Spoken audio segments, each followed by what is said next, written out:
समय के साथ कभी खिलवाड़ मत कीजिए। दुख की बात यह है कि समय बहुत कम है, लेकिन सुख की बात यह है कि अभी भी समय है, लेकिन समय के पास इतना समय नहीं है कि आपको दोबारा समय देगा। इसलिए मैं पहले ही कह रहा हूं, वक्त रहते ही निर्धारित कर लीजिए कि क्या करना है, नहीं तो वक्त निर्धारित कर लेगा कि आपका क्या करना है। बहुत ही खूब पंक्तियां लिखी गई है खान सर से। बहुत सारे गेट एस्पिरेंट पूछते रहते हैं कि सर इंजीनियरिंग के बाद गेट लिखना चाहिए या नहीं लिखना चाहिए, बहुत ही कंफ्यूजन है। तो सारे इंजीनियरिंग कम्युनिटी के लिए ये वीडियो काफी इंपॉर्टेंट होने वाली है।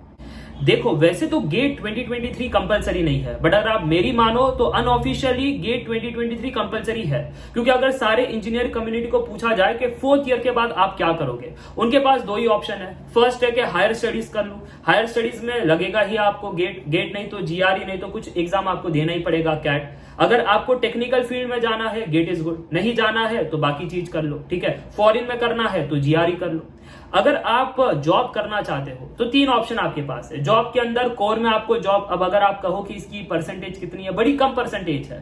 टीयर 1, टीयर 2, टीयर 3 सभी में कोर की जॉब बहुत ही कम है। टीयर 1 कॉलेजेस में बात करें, जो एकदम प्रीमियम कॉलेजेस होती है, एकदम high facility, high faculties, high rating वाली कॉलेजेस, उसके अंदर कोर कंपनीज की प्लेसमेंट बहुत कम हो रही है। तो टीयर 2, टीयर 3 जिसमें मीडियम फैकल्टीज है, मीडियम रेटिंग्स है, लो रेटिंग्स है, उनका क्या होगा आप खुद सोचो। इसलिए बहुत सारे जो इंस्टीट्यूट्स है उसमें हो क्या रहा है, मेजॉरिटी स्टूडेंट्स मैकेनिकल या केमिकल, सिविल, कहीं से भी हो, इलेक्ट्रॉनिक्स, टेलीकम्युनिकेशन, सभी को आईटी का जॉब मिल रहा है और 90% के ऊपर लोग आईटी जा रहे हैं। आप कह भी सकते हो कि दैट 100% प्लेसमेंट आईटी की है, तो भी मैं अग्री करूंगा, डिसअग्री तो नहीं करूंगा। तो आपको सोचना है कि आपको आईटी करना है, तो फिर तो आपके लिए ये वीडियो है ही नहीं। गेट 2023 लिख करके होगा ही क्या। हाँ, अगर आपको और आईटी फर्म में अगर आपको बढ़िया करना है तो एमईएम टेक से आप बढ़िया पैकेजेस से जा सकते हो। वैसे अगर आप सीधा काम पर लग जाते हो तो स्विच करते करते भी आपको अच्छी पैकेज मिल जाती है। अब यहाँ पर जो दूसरी बात है, अगर आईटी नौकरी नहीं करनी है तो सेल्स की नौकरी कर लो। सेल्स मार्केटिंग में भी अच्छा यहाँ पर प्लेसमेंट होता है। बट फिर इंजीनियर कहता है सर मैंने इंजीनियरिंग करके क्या सेल्स नौकरी करने के लिए इंजीनियरिंग की,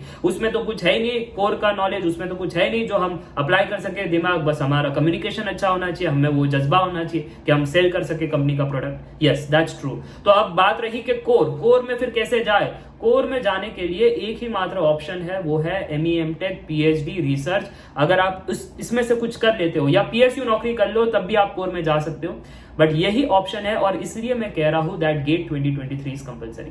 बाकी मुझे लगता है मैंने सारे पॉइंट्स क्लियर कर दिए हैं कि किन लोगों को गेट 2023 के लिए जाना है और किन लोगों को नहीं जाना है। फिर भी अगर आपको कुछ डाउट है गेट 2023 प्रिपरेशन से तो आप कमेंट में पूछ सकते हो, मैं बिल्कुल आपको हेल्प करूंगा। बट हाँ, एक बात याद रखना कि आप गेट से एमबीए भी कर सकते हैं, टेक्नो मैनेजर बन सकते हो। नीटी मुंबई ये अपॉर्चुनिटी आपको देता है। पीएसयू नौकरी बहुत सारी है, सीट्स कम है, बट आपको क्रीम में आना पड़ेगा। That is the whole point. GATE exam अगर आप ऐसे ही लिखोगे बीटेक जैसा तो कोई बेनिफिट नहीं है। क्रीम्स ऑफ द क्रीम्स में आपको आना पड़ेगा, तब अच्छी आईआईटीज है, तब अच्छी एनआईटीज है, तब अच्छी आईआईसी ट्रिपल आईटीज आपको मिलेगी, है ना। या फिर आप कह सकते हो दैट अच्छी पीएचडी रिसर्च की अपॉर्चुनिटी मिलेगी, कोर ब्रांचेस आपको मिलेगी, जो पढ़ना है वो पढ़ने का मौका मिलेगा, ठीक है। नहीं तो वहां पर भी कॉम्प्रोमाइज करना पड़ेगा and that won't be very good for you guys. Okay, तो मुझे लगता है सारी चीजें मैंने क्लियर कर दी है। Thank you for watching this video. Up till then take care, bye bye for now, see या।